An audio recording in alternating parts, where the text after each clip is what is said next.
Hey everybody, welcome.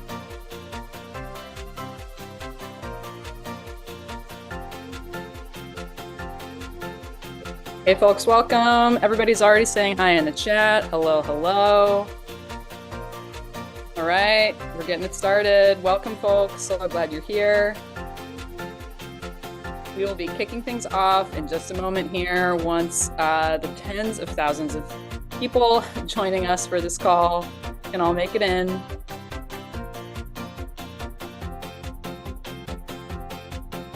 Wow, the chat is a thrill as always, moving quickly. How many people do we have? Around 18,000 folks already arrived in this webinar. I'm going to check the live stream counts in just a second here. Folks, go ahead and keep saying hi. We will be getting started in just a second here.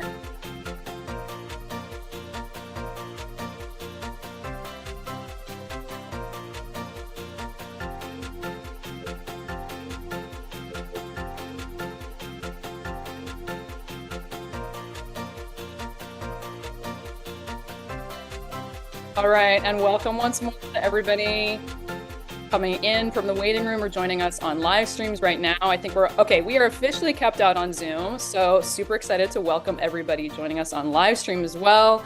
Zoom's at 20K.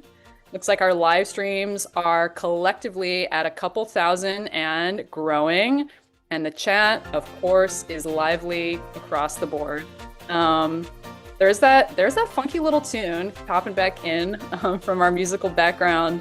I think we're going to give it just one more second, and then we will go ahead and get started here. Keep saying hello in the chat, settle in, get what you need. We'll get started in just a second here.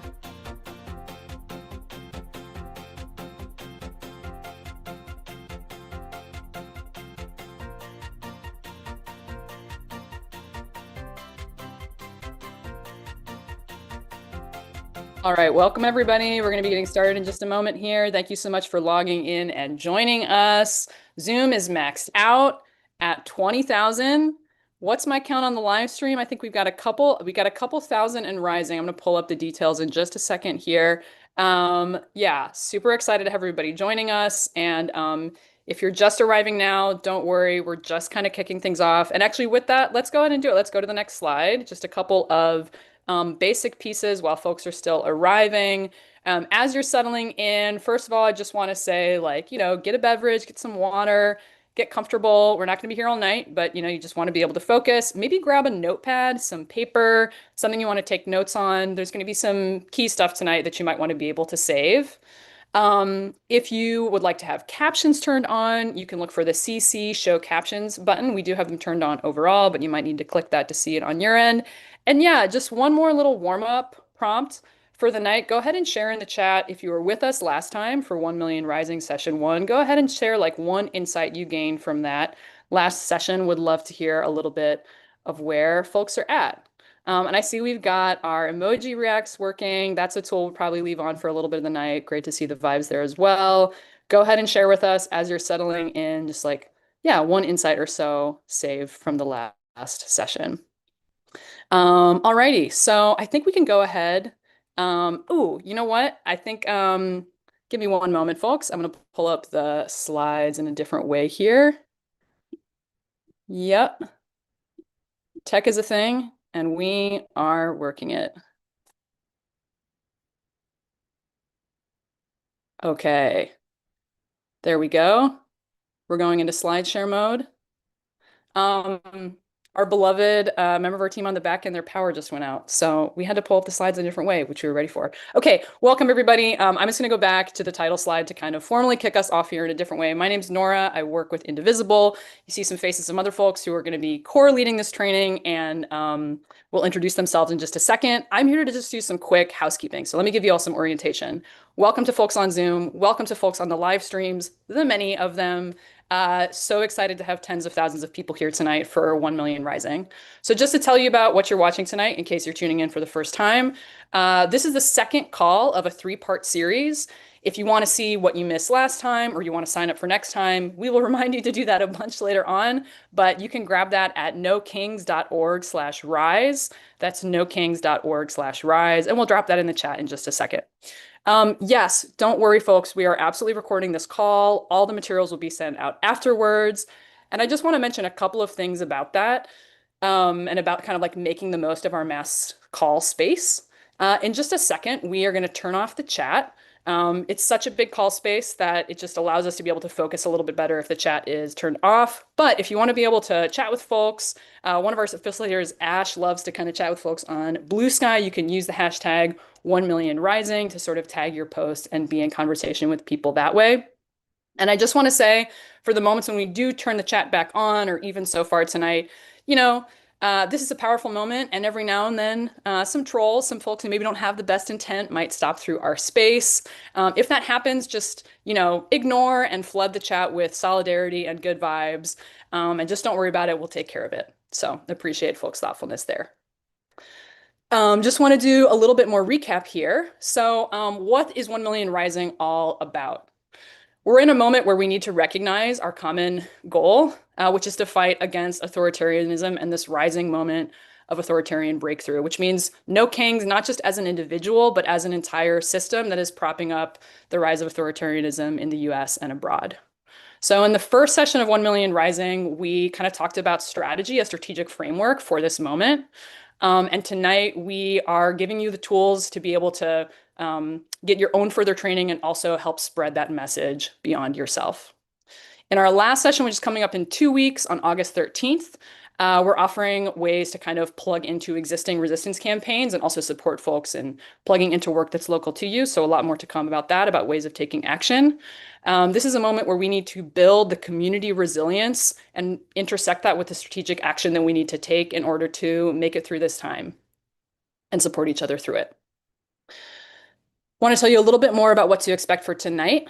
So tonight is sort of an interesting mix of like embedded recap and deepening of what we covered last week, while also preparing you to share this content with others through your own community resistance gathering. If you're with us last time, or if you're just here for the first time tonight, I'll just tell you right now, the idea with the 1 Million Rising strategic framework is that we're inviting folks to host your own gathering with your own friends and family and people in your life, maybe people you don't know so well and are inviting into this work for the first time, to share ideas and strategies and eventually actions for what we can do together to fight this moment of authoritarian breakthrough. So there's going to be sort of an embedded review of the content where the trainers are going to model for you how you can cover these ideas yourself and in community with others. Really excited for y'all to see what Ash and Daniel and Maria have in store on that front. We'll do a closing recap with just some final ideas, links, next steps, other pieces. But first, I also just want to give you a quick peek at the Community Resistance Host Gathering Guide.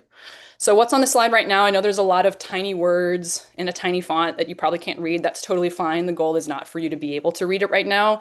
These are screenshots from a doc that's going to be shared with you at the end of this call, and that the facilitators are about to be walking you through over the course of the rest of the night. So I just want to highlight a couple of pieces. It includes directions about what to actually do during your gathering. Last time we shared with you a toolkit that was about logistics and planning. This is more like the agenda, even what you can say out loud. You'll see that there's suggested language, literally a script that you can use that's formatted in ways to try to help make it clear what's what. We really tried to design this guide to be as accessible and something that could make it easy for you to share these ideas, even if they're kind of new to you. And like, if they're new to you, don't worry, like they're kind of new to me too. Like I was just kind of getting onboarded to some of this recently. I'm also working on hosting a gathering in my own space. So even if you feel like, what, I'm supposed to like bring in others, don't worry. That's what, literally tens of thousands of other people are doing with you tonight and over the next few weeks. Okay, I think now is when I want to pass it over to one of our facilitators to kick us off with tonight's core content. Daniel, is this you? That's me. Hi, everyone. Delighted to be with you, and really excited for those of you who have agreed to host a gathering. That's great. For those of you who are still considering, that's great. For those of you who are not going to do one, that's great too. because I think a lot of the content that we're going to cover tonight, will be a chance to just kind of deepen our practice of how we talk about the moment we're in and how we talk about non-cooperation. And before we kind of go anywhere into the host aspect of it, and what we're going to do is kind of modeling what you might do in your own gathering. But before we do any of that, we want to just kind of talk about sort of levels of non-cooperation. So you see on your slide, if you can see, it says levels of non-cooperation. So first one is individual and small group non-cooperation. And great news, everyone. Most non-cooperation starts here. Actually, pretty much all non-cooperation starts here. It starts small. So if you're looking around and wondering why isn't there more, I can join that. And it always starts at this level, at a smaller level, a group of people. With plenty of examples of that, of already people like in motion. So I'm thinking about there's an AFT union member, Sarah Anama. Some of you may have heard her story from Idaho. So she was ordered, she's a teacher at an elementary school, and she was ordered to take down our Everyone is Welcome poster as part of this attack on DEI. And so she was told, you can't have a poster that says everyone is welcome. And she said, no, I can and I will. That's what it means to be a teacher. That's the value I live on. So she took the courageous path and she refused, non-cooperated, non-complied, whatever word you want to use, stuck up for her values, was intransigent, just pick your word. But she did the thing that was of her value, the thing inside of her. And her story resonated out from other people. So a local radio station, excuse me, a local TV station interviewed her.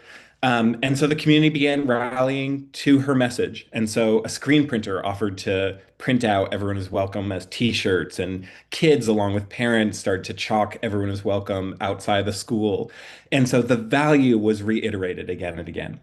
And so that's as you see like an action that as individual can move to the collective. Or just another, I'll give two more examples of just like individual actions of these times. So you may have seen some of the different law firms who are capitulating, right? So Paul Weiss, I think, was the first one out, if I recall correctly, that gave $40 million of pro bono services was the agreement to Donald Trump in order to publicly end their DEI practice and so forth and so on and so forth. So there's a lot of pushback. I mean, there's a lawyer who wrote, Paul Weiss didn't just bend a knee, it set a new standard for shameful capitulation. But other law firms began to follow suit and start to, maybe we should also capitulate and negotiate. And this does happen. I think we shouldn't freak out when some big institutions capitulate, because that does happen in authoritarian regimes. In fact, often the bigger they are, the harder it is for them to not feel like, well, we'll just make a deal and whatever. But so what stops that? And in this moment, the thing that first happened was Rachel Cohen, single individual woman who, in a blazing letter of condemnation, said it is just absolutely wrong, and said, I am not standing for this as a member of the law firm. And so she then did the thing that's important, which is you don't just act on your own. She then said, I want other people to also stand with me. And so she began a petition within the law firm community, and got 300 signatures, which 300 isn't a big number, but in the law community, again, we're in that community. So that's a big deal. And that began to blaze a trail that created a space for more law firms to take stances against Trump, Jenner, Block, Perkins Coie, et cetera, et cetera. So the end result isn't all figured out, but there are more and more, I think, clear that those who capitulate are beginning to regret that decision. Just one more example of individual level. So it was printed in the New York Times today of a woman, Elizabeth Castillo. And so she's a mother of five. She lives in Pasadena, just outside of LA. And she saw six people who were being snatched up by ICE at a nearby donut shop. And so she just began to get in motion. And her version of non-cooperation, non-compliance, was to go outside with a megaphone in the mornings and just follow where ICE was going. So she warned people when ICE was coming into her neighborhood, into her apartment complex. And so she just began patrols in the morning. She woke up early in the morning and just walked around, and wherever she saw ICE operating, just pulled out her megaphone, and here they are. And then she began operating more collectively. And that was when she got connected to the National Day Labor Organizing Network, and so they got her connected to other folks who are also tracking ICE activity, and that they began part of a growing body of people who are non-cooperating. What you'll notice in each of these stories is that they grow into collective non-cooperation, but they do that in part because they've done a couple of things, which is one, they make sure that other people can support them. They don't just act alone as they non-cooperate, but other people can connect. They've got a petition ready to get other law people, or they connect with other organizations who are acting. Two is they let trusted people know ahead of time. So Rachel had contacted other people she was intending to quit publicly. Elizabeth like began contacting her neighbors, and so there was that bringing your circle in. It's a huge reason why we're supporting these house meetings, because if you don't have that, it's much harder to get to the next stages. And so obviously we want everybody getting to bigger levels of cooperation, but it takes steps. And a third is you have to be ready to organize afterwards. So if you do some non-cooperation, you gotta keep your organizing, bring in new people, bring more people in. And the fourth to remember is that backlash isn't always the worst thing. So just because one was threatened to be fired, just because there's not always going to be straight lines of victories. I told three stories that looked like a natural escalation, and it only looked like a natural escalation after the fact. But it does, in fact, take courage. And so all three of those people have shown great amounts of courage, along with thousands, tens of thousands of others in this country. And so what we're in a moment of is we're in a moment in which lots of people need to take a lot of courage. Okay, so individual to collective non-cooperation to mass. So let's go to that next slide of mass non-cooperation. And mass non-cooperation, which some people were asking questions like, why don't we just do a general strike? Which is very smart because many countries have pulled off general strikes as a moment to take out an authoritarian regime, not just the authoritarian, but the entire regime. However, you have to have your people organized. You have to have the networks set up. You have to have the relationships such that when you make that call, many people will join. And I think an assessment of where we are in this country is that we are not at a tipping point of mass non-cooperation, mass protests, big, large actions, big rallies, etc. But in terms of large scale, like a general strike or large scale,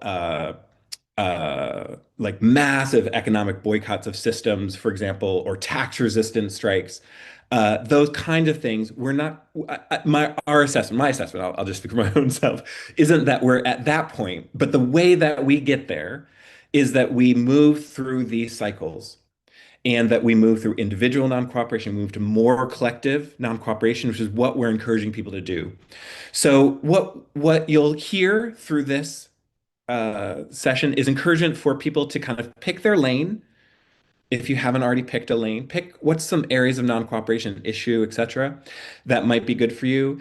And especially what we're at for, I think, a lot of groups is let's kind of scan horizon for what are the different tactics that work for where we are.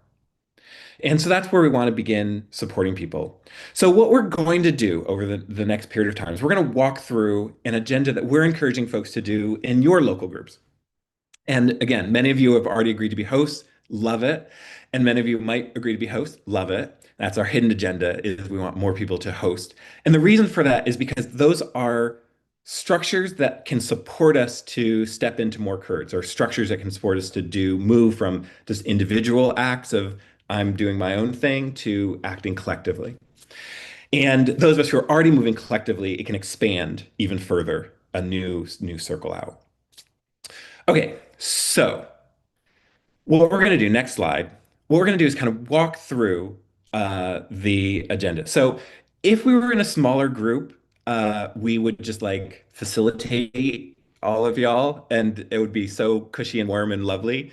And the downside of having 20,000, 40,000, whatever number of people are participating right now, the downside of it is we can't quite model exactly that. So we're going to do our best to kind of act as if we are all in a warm, come to my house and we're going to sit down together and we're going to have some conversation and it'll just be awkward because we're on, interfaced by technology. But we're going to walk through it. I'm going to invite you to just take notes along the way about things you see us do. There'll be moments where we won't be able to be fully interactive, but some things we say or some ways that we kind of invite people in or ways that we put our things together that fit for how you might want to host a gathering or how you might want to talk with someone else about. And so that's the invitation is take some notes. And the last piece before I hand it over to Ash is that we're going to be doing our best to kind of be as interactive as we can, but also you can imagine yourself like what's the kind of ways that you would want to bring your own style, your own rhythm, your own et cetera into hosting, because all of you will have your own style and rhythm and so forth, just as all three of us have our own style and rhythm. Okay, so I'm going to hand it over to Ash, and we'll just do this I'll explain three parts, which is one part, an opening, second part, which will kind of be the content piece, and then the third part, which will be like kind of next steps. So that's the basic arc, and I think that'll make a lot of sense. Over to you, Ash, to kind of model again what we'll be doing as like the what this might look like. So you'll see as the slides will go, you'll see uh, if you're able to read it, the actual agenda. But again, that'll be in the host guide, and we won't model it exactly, but we'll get the spirit of the thing. Over to you, Ash. So again, you all are now in Ashley's home. You are in my crib. We are opening up a community gathering in my living room. So welcome, welcome. I'm glad that you are here. I, like you, am stressed out about what I'm seeing happening in this country. Stressed isn't even the word. I'm mad about it. I'm sad. I'm grieving about it. And I want to turn that energy into some meaningful engagement, some meaningful work to actually stop the consolidation of this evil that we're seeing all over the country and actually build a country that's worth our values, that's aligned with our desire for everyone to have what they need. So I think I'm in the right place in my home with you because I think you all also want those things. So welcome. I want to set the expectation that, you know, we all know something, but none of us know everything. If we did and we were actively pursuing that, we wouldn't be in the situation we're in now. So we're gonna debate. We're gonna share our opinions and our feelings. There's space enough in this room for all of that. We might not agree, but we won't be disrespectful to one another. I think we can also agree on that. Give me some body language. Let me know I'm right. Lovely. All right. So, and we're not going to answer every question in our first community gathering together, or second or third or fourth probably either. But what I do know for sure is that us being together creates an opportunity for us to be more courageous. I've heard from many of you that you're scared and that fear is real. And I promise that we'll be able to do more together than we would be able to do separately. And your presence here today actually is an invitation to me for me to be even more courageous. So thank you for that. Look, I want you to look around at the other folks that are in this room.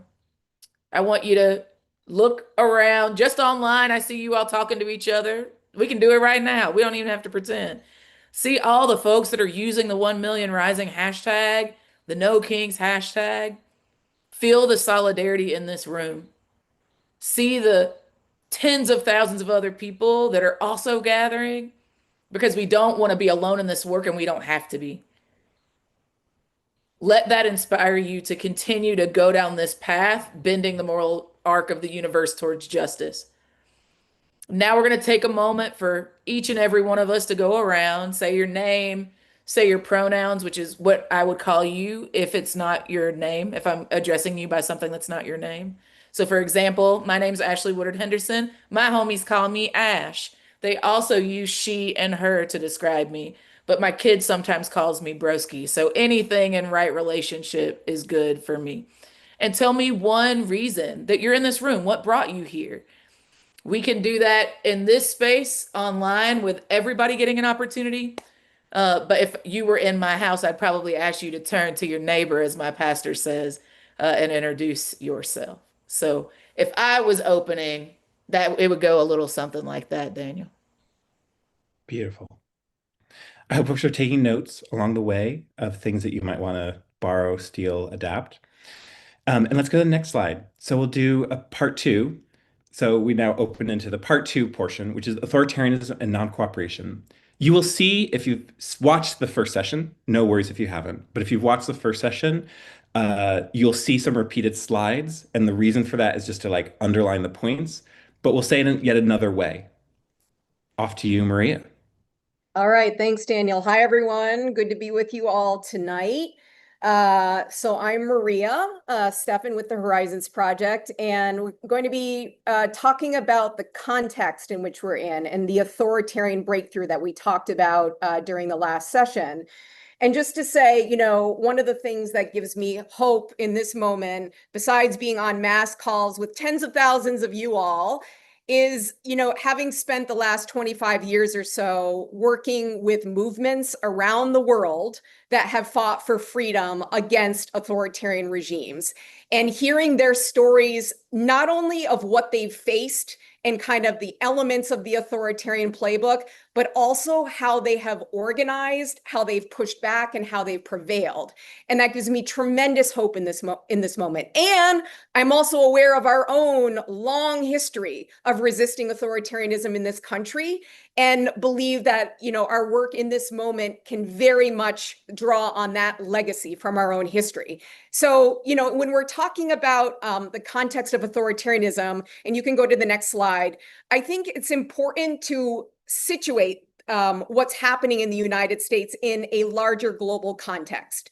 Now, an important thing to know is that we are facing a 2-decade-long wave of autocratization around the world.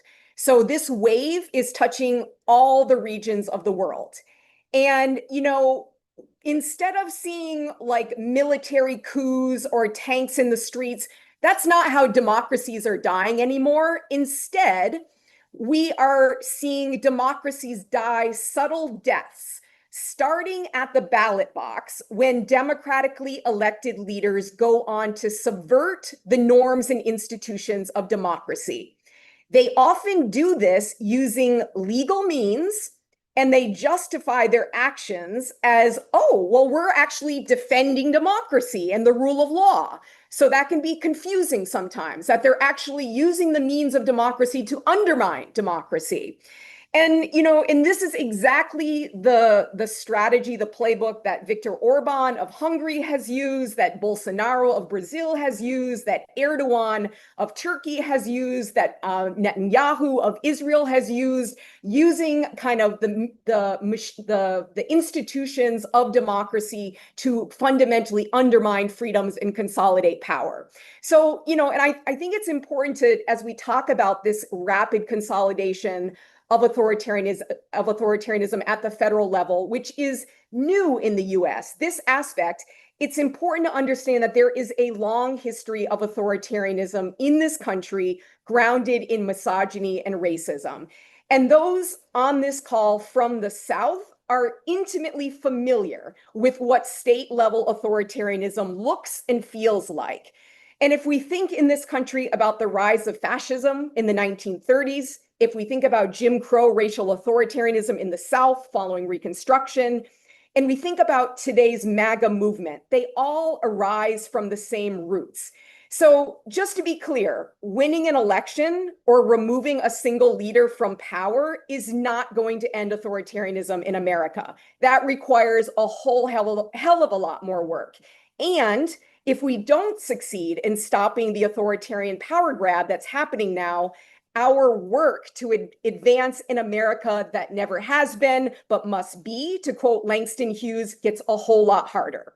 So authoritarian leaders on the left and the right around the world roughly follow the same playbook. Their strategy is ultimately fear-based divide and rule. It's about undermining constraints on power and punishing opposition, all with the goal of staying in power indefinitely. Now, we were actually given a blueprint of the authoritarian playbook in the US with Project 2025, which describes in great detail the ideological purges of the federal government, the dismantling of government agencies, and the targeting of opponents and perceived enemies. All of these elements of the authoritarian playbook are on display right now. So we've seen the directing of investigations against critics, The Trump regime has restructured and politicized the DOJ. They've established the so-called weaponization working group led by loyalists like Pam Bondi to direct investigations of former prosecutors, political opponents, and deep state officials. They've purged career DOJ and civil rights attorneys, particularly in the voting section, and they've replaced them with ideologically aligned staff. They've also used pardons to license lawbreaking. Many of the January 6th rioters have already received clemency, and the administration has signaled more pardons will be used to protect allies and suppress dissent. We won't open the chat for this, but everyone could put in the chat their favorite person that has been pardoned by this administration. It's a pretty long and motley list. Third, we are seeing the use of regulatory retaliation against opponents. Law firms and institutions that are tied to DEI initiatives or litigation against Trump allies are being directly targeted through federal investigations and the loss of contracts. They've eliminated federal DEI offices, purged data on racial disparities, and empowered agencies like the EEOC to investigate reverse discrimination in some firms. They've also sued media outlets like ABC and CBS, and you all have seen that recently the Stephen Colbert Show has been the latest victim of politically motivated retaliation. Third, federal law enforcement overreach. Now, immigration enforcement has become a key vector of authoritarian overreach in this country. ICE is being used to conduct raids far from the border, including in major cities like New York and LA. ICE agents are operating in civilian clothes and masks. Also, the regime has authorized the sharing of Medicaid data with ICE agents, a move that has weaponized public health against vulnerable communities. So the overreach is extreme, and that's what a lot of people are feeling viscerally. Deploying the military domestically. So Trump has deployed thousands of National Guard troops and Marines to cities like LA under the pretext of protecting ICE operations. These deployments have usually occurred without local or state authorization, which is having the effect of normalizing the use of military force for domestic political purposes, which is fundamentally authoritarian. And finally, the autocrat won't leave. Now, you all know that Trump continues to deny the legitimacy of the 2024 election outcome. He's promoted conspiracy theories. He's vowed to go after those who have challenged him. And now he's been invoking monarchic imagery like long live the king and legal exceptionalism, saying things like, he who saves the country breaks no law.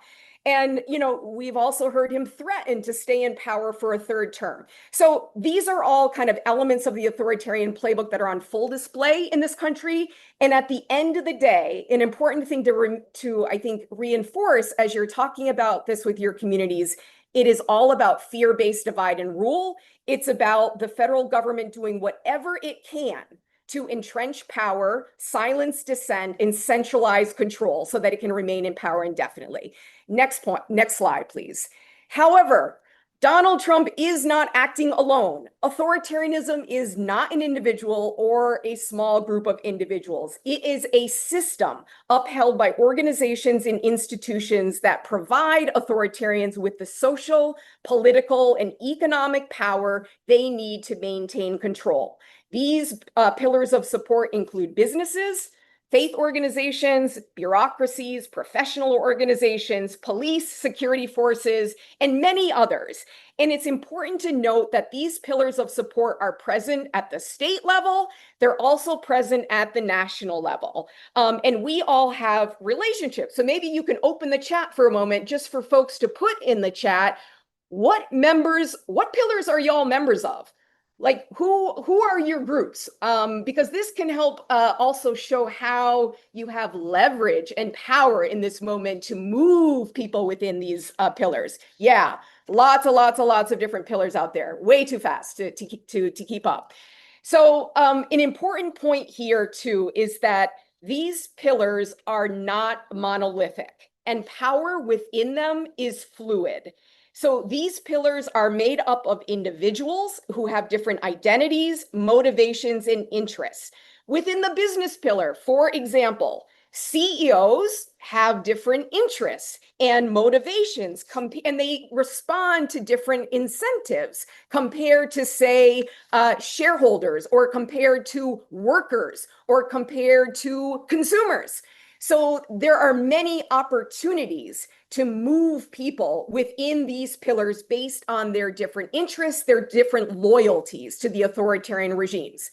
Now, when members of these pillars stop cooperating with an authoritarian regime, workers restrict or deny their labor and skills. Businesses speak out against authoritarian practices or withhold financial contributions. Bureaucrats do things slowly or ineffectively. Faith organizations stop providing moral approval for autocratic regimes. Police and soldiers defy orders to use violence against protesters. When these things happen, these forms of non-cooperation, it becomes difficult or impossible for autocrats to stay in power. And this is one of the most important findings from the research on effective civil resistance campaigns around the world, is that when you bring about loyalty shifts and defections in key pillars, that is critical to the success of pro-democracy movements.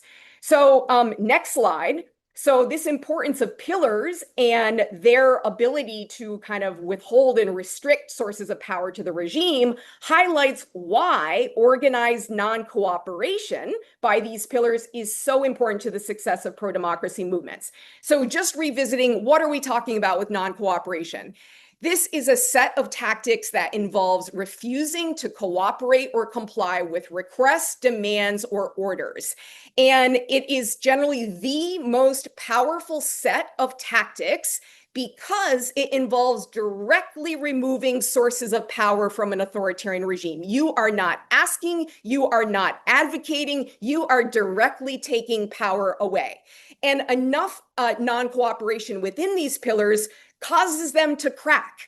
And when the pillars crack, then they no longer are able to hold up an authoritarian regime.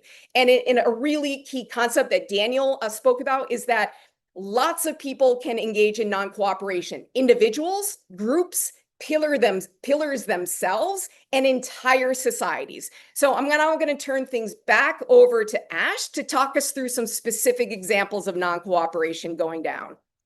That means y'all got to stop sending me messages on the internet for like, just give me just a minute to get through these. So big ups to Maria for giving already so many examples that we could go through. Next slide. We're just going to give another few that, again, you might remember us talking about last time, but we'll get into more specifics tonight on this call, and especially on the final call of this series. So you can see the business pillar. We saw a bunch of folks in the chat say they were in the business pillar, that they were small business owners.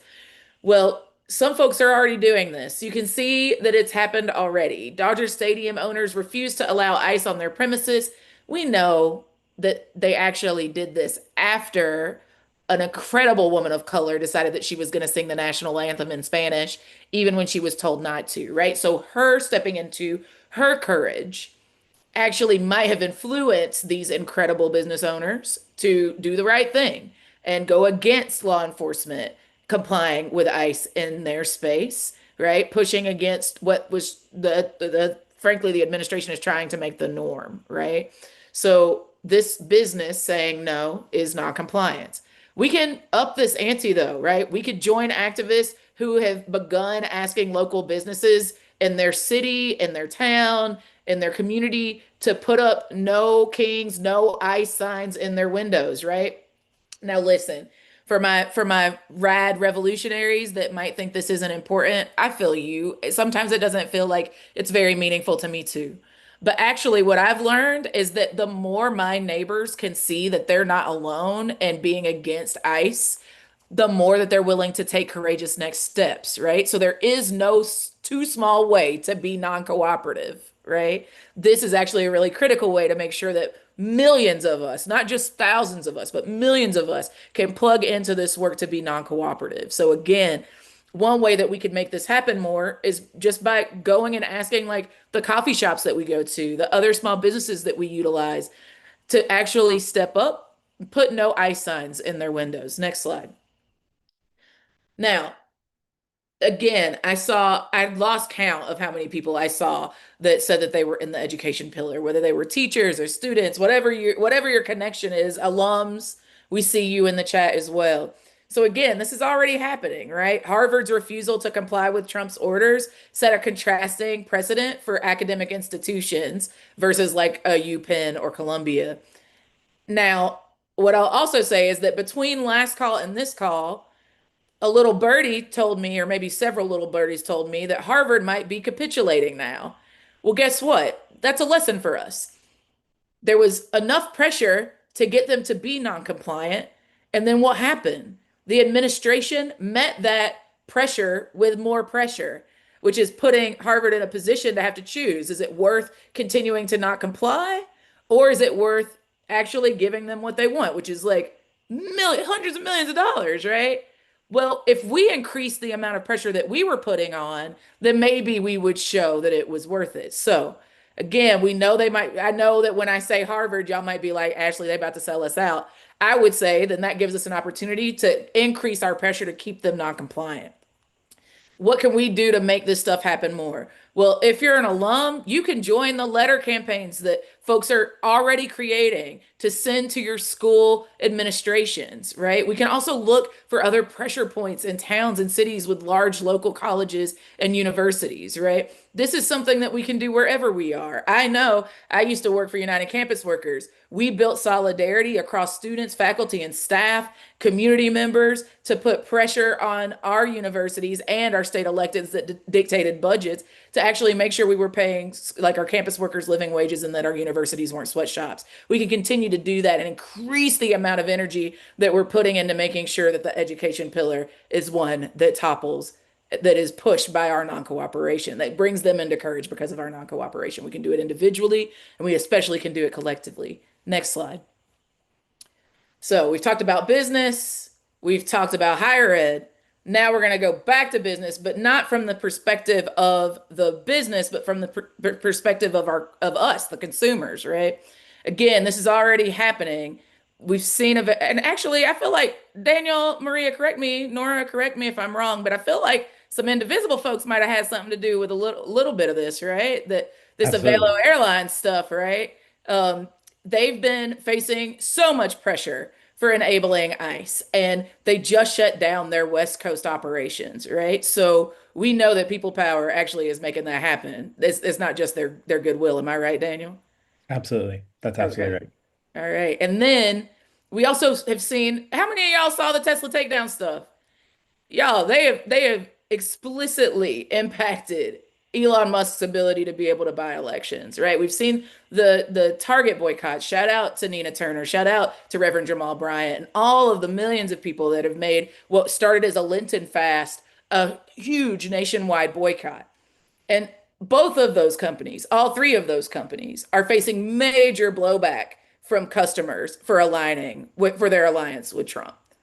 Now, that's a great start, but there's so much more that we can do, and there's so many examples, y'all. I don't have time to go through all of them, but just to name a few, I've already named Target, also Dollar General. Those boycotts and protesting their cancellation of DEI programs is a concrete way that you can throw down right now to say that that kind of disgusting compliance with this racist and homophobic and xenophobic administration is actually not something we're willing to capitulate to, right? And we're going to prove it by not spending our dollars in places that capitulate and cooperate with that evil. So those are just three examples of what's already happening and what could be happening to scale if each and every one of us plugged in. Y'all, the thing that I love about noncompliance is that there are literally hundreds of tactical interventions at your comfortability, at your risk assessment, at your time, place, and conditions that you can do that individually and as a collective to make sure that you're being non-compliant. This is the most accessible movement that I think I've ever been a part of. So I'm excited to be one of the thousands of you that are on these trainings, and I'm excited to see you all hosting community gatherings to invite your neighbors to join us. Daniel, I'll toss it back to you. So here's where we are. So we're in Ash's room, in your house. And the question is now, what are the different pillars that we represent, that we have some access to, that we're trying to either move or wrestle with or work on. And what you said, Ash, is a tricky point because on the one hand, it means we have tons of different options available to us. And also, we're at a stage in which we're doing a lot of individual and collective non-cooperation, and we're wanting to get to the big mass thing, just tell me what to do. But we're going to have to build some of these things along the way. So, what are some of the different things? And this is a moment in which we would break you into small groups. I would say, look, let's get into small groups, groups of 6 to 8 or so, where you all maybe like 3 or 4, even if depending on the size. I want you to turn to some people next to you, and I want you to chat about what are some of the pillars that you're connected with. And either I want you to think about, and you can go to the next slide here, and I want you to think about either um, what are what are the pillars you're connected with, and how are they upholding the regime? And in those pillars, what kind of defiance is already happening? And then what could more look like? And then who are the key people in your pillar who you could influence? And I want to invite you, if you're thinking about education, I don't want you to necessarily think about like the big giant scale of education, but like your school, your institution that you're connected with. Bunch of you said that you're associated with universities. So, name your universities or people with faith, like name your faith community. And think about again, how does your pillar support the regime in some way? And what are the different ways that it would need to uh, break away from that? And what are the different acts of defiance of non-cooperation that it could participate in?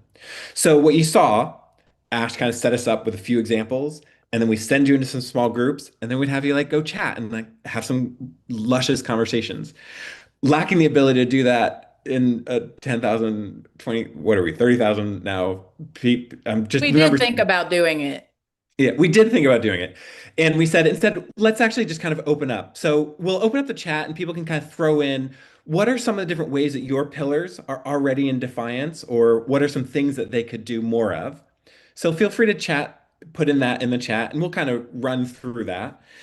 And Ash, Maria, we're just gonna jump in and kind of grab some pieces that we're kind of observing and so forth. So I'll just say, like, I'm already hearing people saying, like, we don't allow ICE in. So they've already taken stances around how they don't allow ICE in. And then publicizing that, like the next step becomes we have a policy and then we have to publicize that policy so that other people get to know about that. I think signs is such a helpful way to sort of signal a growing movement. What else do you see? I mean, I'm seeing faith communities really stepping up. So I can say I'm a member of the Catholic community. So that's the church that I was brought up in. You're seeing, Catholic leaders. I'm thinking of Bishop Michael Pham in San Diego, who joined an interreligious delegation and like showed up at a courtroom where there were immigration hearings happening. There were ICE agents in the hallway, like waiting to detain the immigrants. And like this delegation, as soon as the ICE agents saw them, they scattered. And so this act of solidarity. And so me as a member of the pillar, like I can show support for that. I can send thank yous to folks, religious leaders who are involved in the kind of accompaniment, in the protective witness, who are standing up. These are some of the things that I can do. I see a couple of things I also see is like talking to your sheriff around your sheriff agreements. So fighting the 287G agreements with ICE that have been negotiated. And another one, when someone mentioned like, I want the big centralized action. And I just want to mark, I join you. And that thing gets built by small scale. Those, if you go back in history, big actions, they come through small things over time getting built up. And so we'll need to add a bunch of those things. Ash, what else do you see? Yeah, I mean, you stole one of mine. I was thinking about all the incredible pastors and clergy that across the country have been calling for meetings with their the sheriffs in their congregations and saying like, hey, it's actually immoral and unconscionable for you to be partnering with ICE. So I appreciate all the sheriff's accountability work that's been happening with faith folks and even frankly before faith folks were engaged in the campaign. So I'm excited about that work. I'm excited about the work that I'm seeing where folks are actually stretching across difference in preparation for things like Labor Day. So for my friends that like are ready for the next big action, I hear you. That's one of the ones that's going to be an opportunity. Shout out to our May Day fam. we're gonna replicate that. And last but certainly not least, I feel hyped about the way that folks are thinking about mutual aid in relationship to non-cooperation. Let me give you an example. So I live in the state of Tennessee. Y'all know we've got an authoritarian trifecta in our state level. And we already didn't our governor didn't expand Medicaid. On top of that, the big beautiful bill is making folks even more precarious, healthcare access even more precarious. Yeah. So there will be ways, certainly, that folks are non-compliant by protesting and doing all the other sort of boycott things. But one of the things that folks are also thinking about is when the administration does something, takes something away from our people, how can we actually build it as a form of non-compliance with that administration? So I'm going to shout out all of the Divine Nine Black Greek letter organizations that are thinking about health fairs. I'm shouting out all the national mutual aid networks that are like are showing up and making sure that our communities have access to healthcare. Is a big fu to this administration that thinks that they should be prioritizing profit over our wellness. So I'm excited about all of the ways like that folks are thinking about noncompliance that is actually helping us consolidate and build our collective power and taking care of each other. Yeah, I'm also thinking about unions and other groups that are using their retirement and pension funds as a source of leverage. So pushing back, this was a key part of the Tesla takedown, actually, was, using influence over, shareholders based on, the holdings of pension funds to demand split that Musk like essentially stop supporting authoritarianism and the dismantlement of the federal government. So I think increasingly looking at the enablers of ICE activities within our pension funds. So who are the companies that are enabling ICE? And Daniel, I know in the past we've shared a link that offers up a map of like all the ICE contracts across the country and like who is profiting from ICE.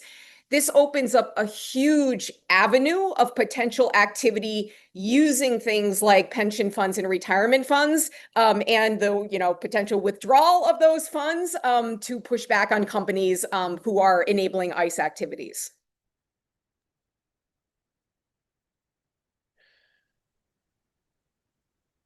Great. So we have a whole bunch, and I think I just want to say a few more things, which is one, you may be part of more than one pillar. So it's not like you're just one pillar. Two, we've listed some pillars, but not all of them. A number of you have been adding, what about media? Media are absolutely a pillar. One of the things that media are not doing right now that would be so helpful is explaining the authoritarian context that we're working in. So we're actually filling, in a way, a kind of way of non-cooperating is we're actually filling in a role that media should be doing, which is explaining the context.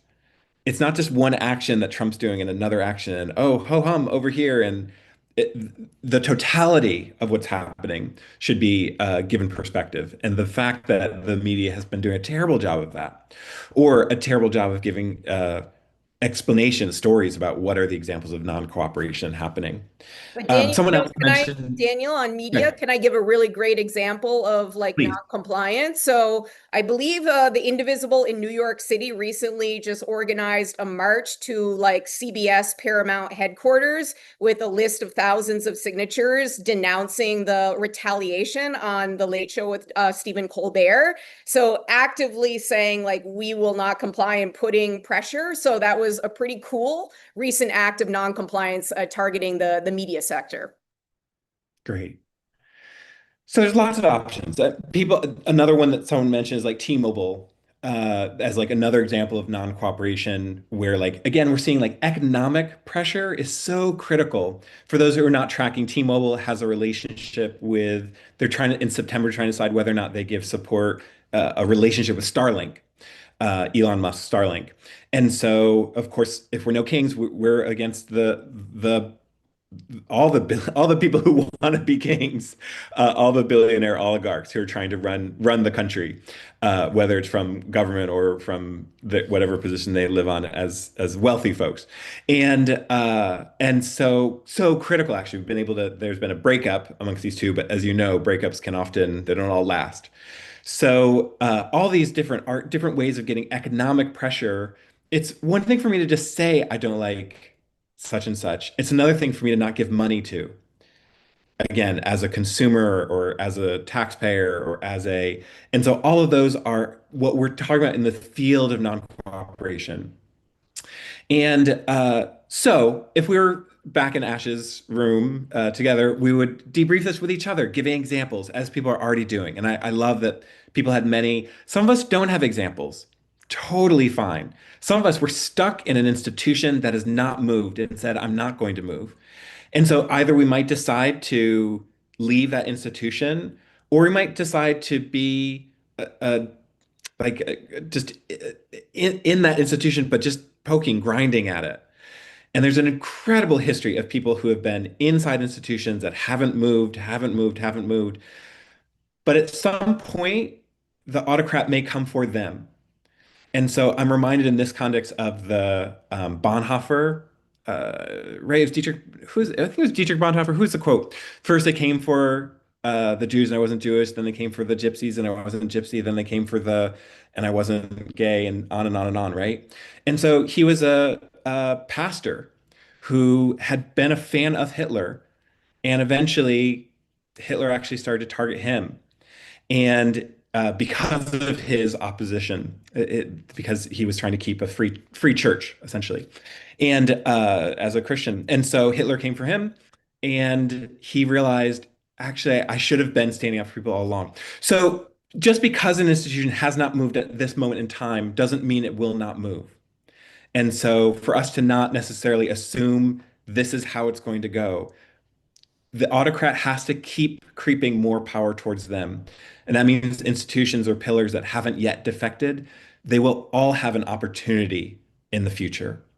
And so that reminding of a kind of future storytelling assists us, or assists me, to do more than just be in sort of woe is me because I'm in a tough position.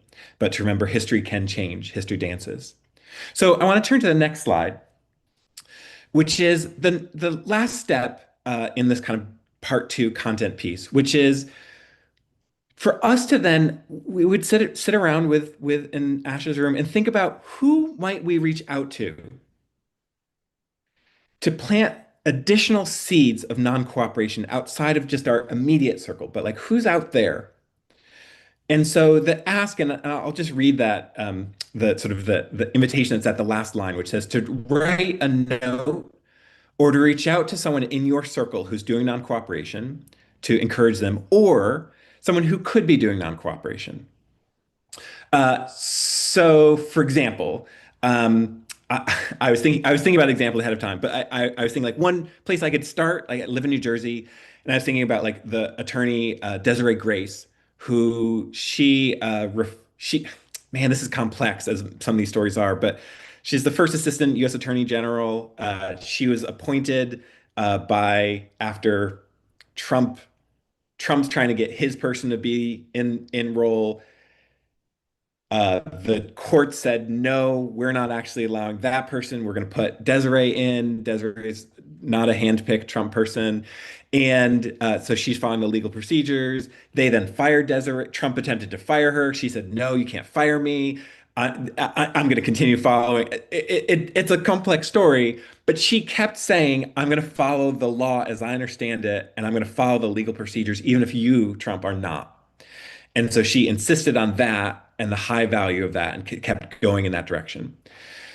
But actually, that's not someone I'm really close to. She's not really in my circle. It's pretty far out, kind of a further out. So I thought, like, who's someone like in my? So I thought of my friend Leaf. So Leaf has been part of a crew up in Vermont where they've been tracking deportations that have been happening largely through airplanes. And so every morning, they have a rotating crew who goes and checks in the morning at the local airport and identifies folks who are being deported by ICE and going up to them and immediately giving them support, making sure they have a lawyer, making sure they have connection, making sure someone knows where they're going, but also assisting them to have communication with airlines because airlines, not a Velo, but other airlines have policies that they don't do human trafficking. They don't send people over who don't from one place to another who don't want to go. And so then they help that person communicate directly to the airline and say that person does not, they're going against their will, about their wishes. And so they've been able in some places to pause or avoid deportations in moments. So that I could write a letter to Leaf, say, Leaf, I'm so keep going. But I think actually I'd pick someone who I don't know. I don't have a relationship with. And so I'm gonna pick one of my librarians. So there's a couple libraries nearby where they've set up like uh, stations of banned books. I thought it was great. I love that. What a way to show your values and in such a high value way. So that's what they did. They just put up a whole spot where you can see it. Our library hasn't, my local library hasn't, but I could write a note to them to say, hey, if you did it, I'd so support you. And I want you to know I'm in your corner, cheering you on because you're going to have to push back against this thing. And so that's a way for me to be in better formation, just to connect to. It's an easy way for me to connect. I could do it every morning if I wanted to. I mean, just as a practice. But what we're asking is everybody to find one at least note that you're going to write or generate. I say note, a letter, a text, email, whatever, to somebody who's already doing a non-cooperation. Ash, Maria, who you got? Who might you write to? Maria, you want to go first? You want me to go first? Well, I was just thinking, I mean, riffing off of Daniel's story, like, I don't know if my local library has a banned books kind of display, but if they don't, I certainly could reach out to them and ask them to kind of, to raise the visibility of the banning of books, which of course is a core element of the authoritarian playbook. So I can do a little research and find out, and then that's someone who I could definitely contact. I could definitely reach out and talk to folks in my local church about getting involved in kind of, solidarity actions for immigrants undocumented who are going to their trials and to court cases. So how to accompany them, like get them to involved to not cooperate with kind of ICE attacks and to prevent them from being attacked, detained. So those are a couple things I could do in my community. Absolutely interested in sharing accountability to doing that in my faith space and social spaces as well, Maria. And I'm hyped about getting some of my folks to be intentionally thinking about what are we going to do for Labor Day, right? I live in Tennessee. There's stuff that we could do that is both like pushing back against the ICE presence in our state, making it possible for more workers to be out, whether they're documented or not. I'm excited about thinking about the ways that we can throw down around Elon Musk's like major computer, AI computer in West Tennessee that's already making black folks sick. I'm excited about the T-Mobile campaign. I'm excited about so many things that I can literally just get in the text threads right now and ask folks to do, up to and including hosting community gatherings and just signing up to come to the third webinar in the 1 Million Rising series for folks that are like, I just don't know what to do yet. I'm looking for some folks to train me up. I'm looking for some folks to give me some direction about meaningful work that I can do. So I'm going to talk to my pastor. I'm going to talk to my friends about coming to 1 Million Rising. And I'm going to talk to my friends about seeing what we can do to get ready for Labor Day. Next slide. So where we are, we've done part one, we've done part two, big content piece. That's really where the chunk of the whole session is that we're inviting folks to lead. And a big chunk of part two, I just should mention, is one of the reasons we're asking people to like just what's the next step or also like write a letter to someone else is one, we need to support courage. There will be more escalation, there will be more risk for many of us. And so we need to support more risk. It helps to identify and appreciate who's already taking risks because many of those people already feel out there. Many of you got on this call and mentioned it's good to not feel alone. So that's one reason for both writing letters to other people to show appreciation. That's one reason to also be in formation in gatherings with some other people to keep that feeling at bay. And in fact, to not just keep it at bay, but to dismantle it by being connected with others. So that's part of the reasons for part two and why some of those specific asks, but also your group will come with different ideas, different things that they emerge with, and that's fantastic and lovely. And you'll see us, we're modeling a lot of examples because there are lots of different pathways in.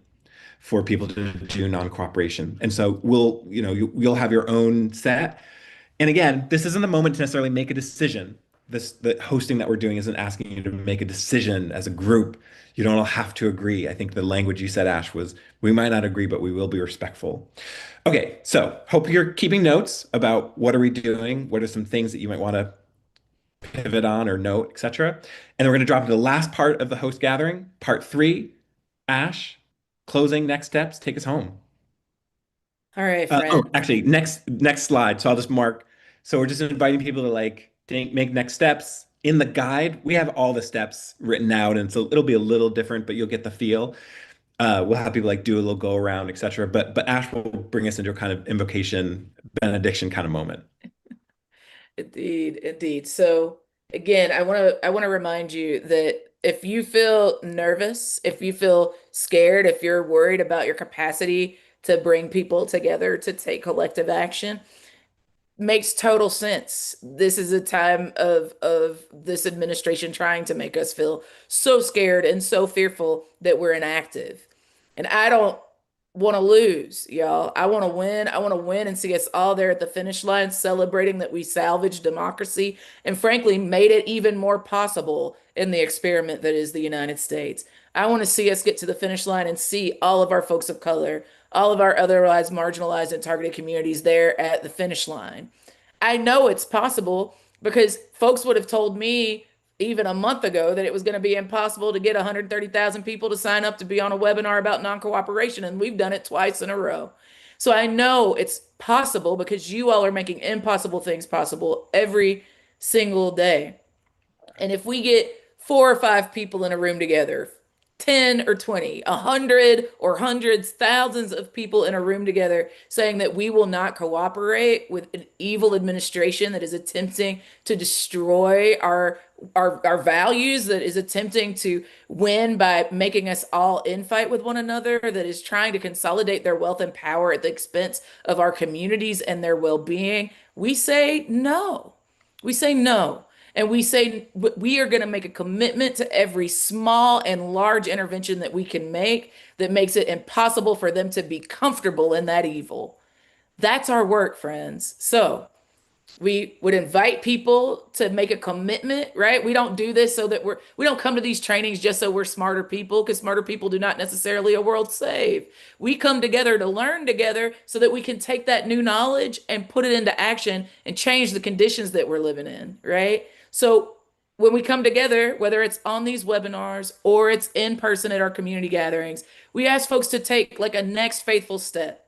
Now, if you like me have been overwhelmed by all the opportunities, right? All the many tactics that you could say yes to, all the history and the current assessment of what's going on, and you are overwhelmed, this is your moment because all you have to do is see the utopian vision that you want to get to, that is our healthy, thriving democracy where everybody has what they need, and figure out what your next faithful step in this non-cooperation journey is. What's your faithful next step, right? We would go around and we would allow folks some time to share one sentence about what they're taking away from the gathering. Not just because we want to hear everybody's voices, though that is true, but because it really literally in that moment gives people an opportunity to be in their courage and be vulnerable and share in ways that we can then hold each other accountable to. And then you can use any remaining time that you've got talking to one another, building community. Down south, we might sing a little bit. Or maybe we're just like kicking it, socializing, watching some trash TV, sharing a meal, breaking some bread, drinking some drink, right? We would actually be in the practice of being in community with one another.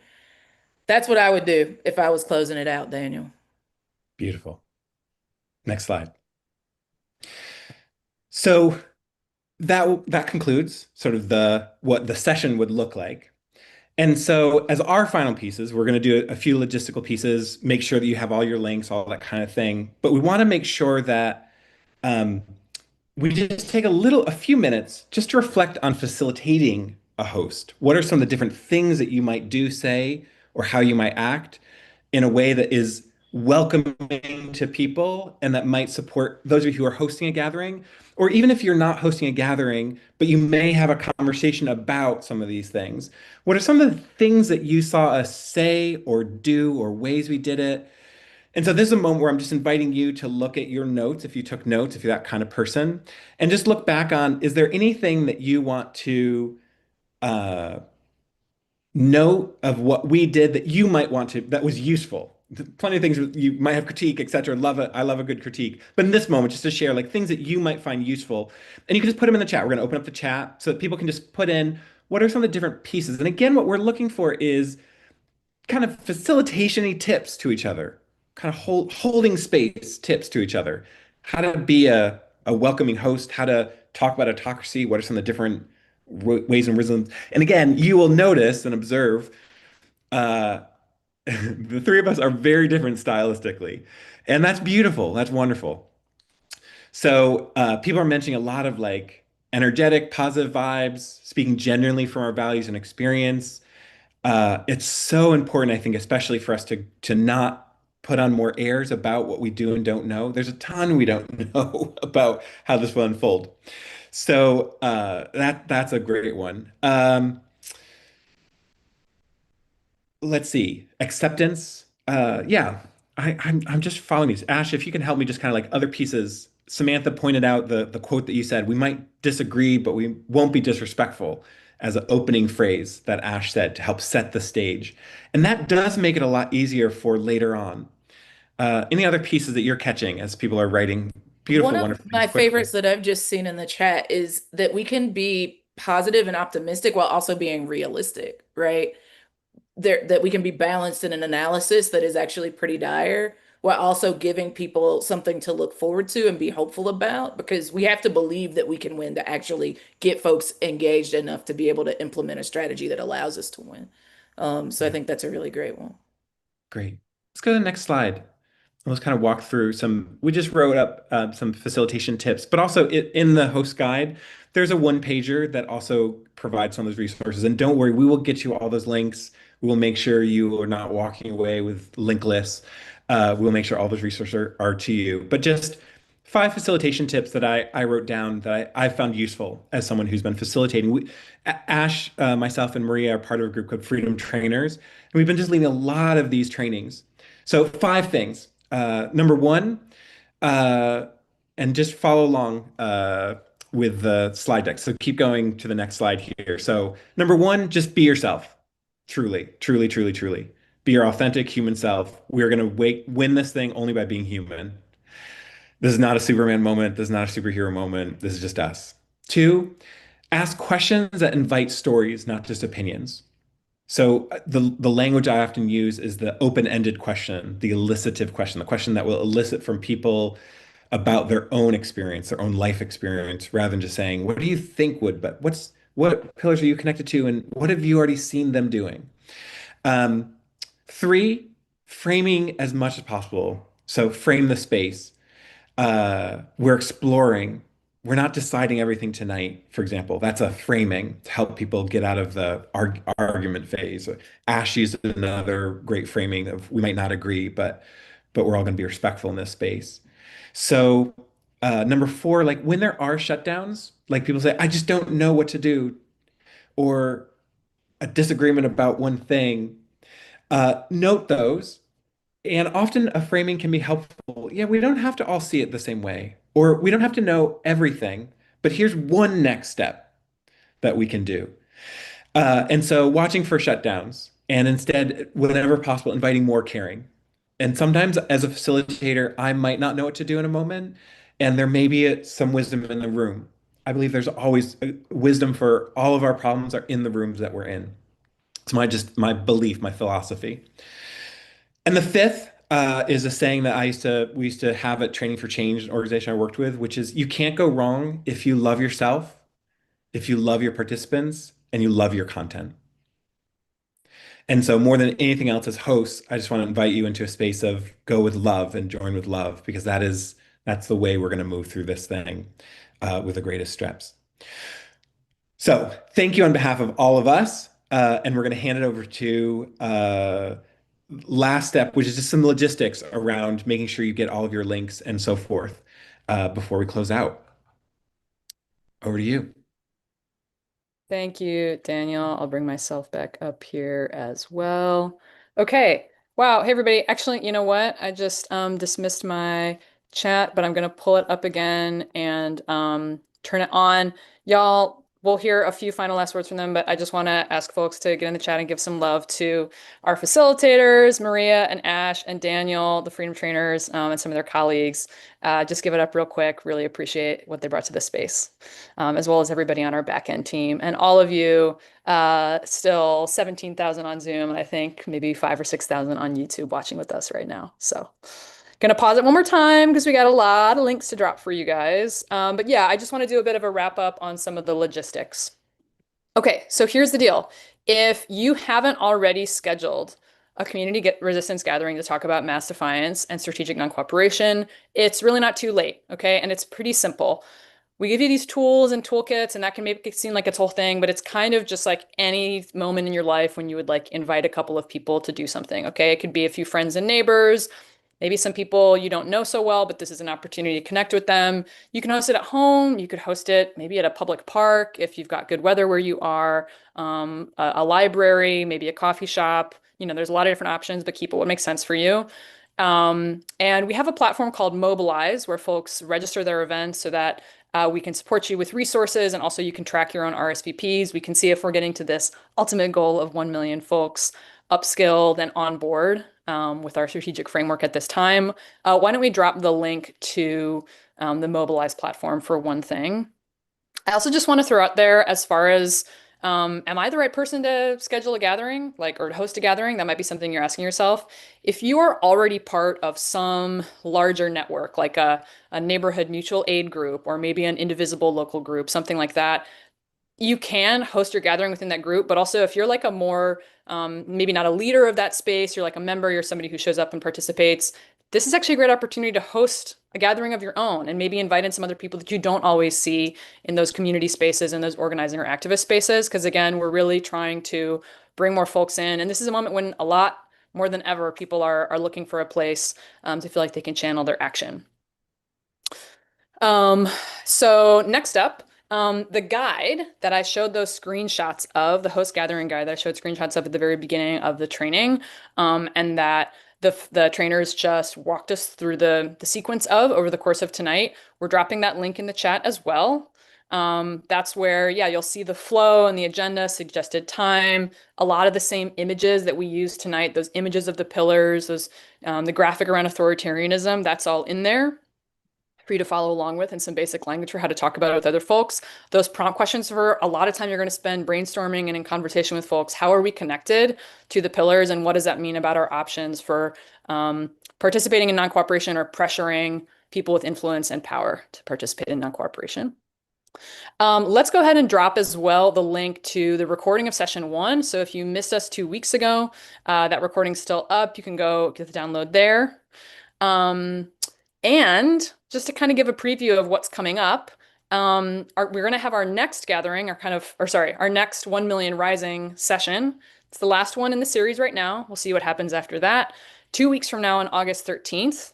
That'll be a chance to learn a little bit more about both national campaigns that folks can plug into and other ways to take actions. The idea, though, just to give you a little bit of a preview, is that you'll host another gathering after that with that same group of people so that you can be in conversation in your community one more time about taking action and non-cooperation. And I just want to reiterate, I'm sure there's folks out there. Well, actually, let me give a quick numbers thing. I think as of tonight, right before I got on Zoom, I saw that we had 750 gatherings registered on Mobilize, which is amazing. That's like, yeah, that's huge. You know, each of those gatherings is probably going to have, you know, like, well, I'm currently bad at math. I haven't always been, but I'm not going to do the math on it right now. But great to have this 750. However, we still have like several thousand people on this Zoom call right now who maybe you haven't gotten a chance to register your gathering yet. So tonight could be a great night to start thinking about the scheduling, figuring out where and when, and go ahead and get up there. But I do also want to acknowledge, for those of you who do not think that you'll be in a position where you're going to be hosting, I just want to reiterate something that I think maybe Daniel said at the beginning of this call, which is these conversations, these topics, there's going to be moments in your life when they show up, and other opportunities to kind of take these ideas, bring them to people, and be ready to look for opportunities in your life. Plant those seeds of non-cooperation, like folks were talking about earlier. Okay, I think that about covers it. I'm going to leave the chat off for just one more moment. And actually maybe just bring the other folks. Yeah, if y'all want to come off mute, I'd just be curious if there's any like closing words that you all want to end with before we open up the chat to hear how folks are taking away and close out the night. Sure. Well, one way I'll just make a quick closing is also a note of apology. I'm embarrassed that I got Bonhoeffer confused with Martin Niemöller, who was the person who wrote the poem that some of you have seen variants of. It wasn't just a written poem, but he gave speeches, a Lutheran theologian for years afterwards, his support for Hitler. But he gave that poem. First, it came for the socialists. I didn't speak out because I wasn't a socialist. Then they came for the trade unionists, and I didn't speak out because I wasn't a trade unionist. Then they came for the Jews, and I didn't speak out because I wasn't a Jew. Then they came for me, and there's no one less to speak for me. And I think that's a great moment to also just the invocation of why it's so important. Even if they're not on our doorsteps yet, they're on our neighbors' doorsteps. And so that's why we have to act now, because that lesson isn't just a lesson of uh, that lesson is a that story, that poem is an invocation of fear of what happens if we do not act. And therefore, we have a right, responsibility, moral imploring, a need, and an opportunity to show what it means to be a good neighbor. So I just wanted to correct my mental fart and also to just reiterate the value of where we are right now, which is a moment in which we get to show what it looks like to stand up for each other, even if we're not personally under attack, because we are all attacked together. Yeah, I appreciate that, Daniel. And there's so many, like, so much great energy in the chat. People like saying what they're already doing, the non-compliance that they're involved in. And, this is funny. I know, like, I technically should ask for permission, but my mom has been on this webinar and she listened to the conversation. And immediately, like, she wrote to say that the governor in her state has said that he will not use the state's National Guard to accompany ICE on their visitations. So I think I will write. Not only will I write, I will call the office to thank the governor for doing that thing. So anyway, like, so many great ripple effects, and I'm so eager to hear what comes out of the community meetings next week. And I wish everyone the best of luck with that. But don't underestimate the power of small things to have ripple effects. And that's what ultimately brings about change. So thanks everyone on this call for everything you're doing. I'll be quick. So many people tonight in my DMs and in public posts have said, I'm just a regular person. Like, give me something that regular people can do. And I just want to be super duper clear that a lot of the folks who are now on pedestals that I created, leaders of the civil rights movement like Rosa Parks and Fannie Lou Hamer, folks that are still with us like Cortland Cox and Charlie Cobb and Judy Richardson. I could go down the scroll, Barbara Arnwine, who many of y'all have seen on previous mass calls. There's so many folks who were also just regular people who took a chance of doing something with a handful of other people and actually made collective world history more possible.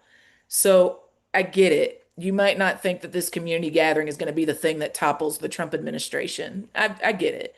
But I want to invite you to have a little faith. It might be you and your little 4 or 5 friends that change the trajectory of what is impossible and make it a little bit more possible in this country. That if we can practice love and respect for one another, if we can practice making evil uncomfortable through non-compliance together, if we can practice peace and justice and accountability with one another, that maybe we could be bigger than the sum of our parts and bend the moral arc of the universe towards justice together. I get it. It might not feel totally within our realm right now, but I promise you, if you fake it till you make it with me, we will end up winning. I know, because we've done it before. It is in our bones. This is our inheritance to beat back this authoritarian regime, not only to beat them back, but to uproot it so it can never grow its ugly head again. This is our turn. So I feel excited to be a regular person with you, doing really courageous things to make impossible things more possible. Thanks for being on the call tonight. Thank you so much, all of you. And the slide is now true. The chat is back on. Just didn't want to cover up those final words. But yeah, folks, tell us what you're taking away from tonight. And we will see you on August 13th. Thank you so much, everyone.